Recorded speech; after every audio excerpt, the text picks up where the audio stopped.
Здравейте, деца! Ние ще ви разкажем приказката на Кай Педал парчет. Беше първият ден на Кай в даскалото. Той беше много притеснен.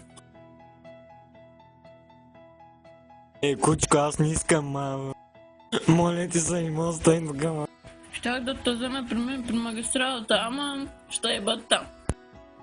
Дай пътте на кучка! Чули ли, педерас? Отивам да те оставям да те наебат. Страсти на магистралки. На страх съм, мамо.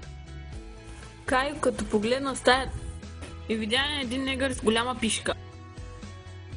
Кай, аз отивам да ме наебат. Вземи ме да ме ебат, макучка.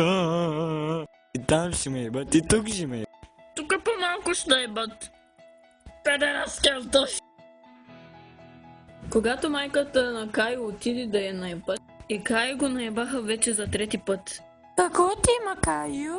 Ако са те наебали вече тез, ти го навриси в газа. Или пък от устата. Кай в междучасието се напуши и видя един педал, което играеше с лайна. Лайна има отка, мамо. Петрас, остай работа. Майко. Твоята майка е ебат.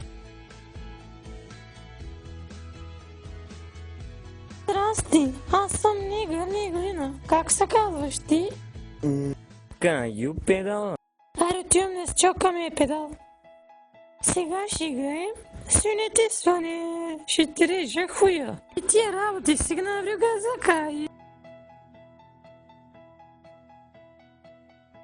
Виж какво ще правя сега.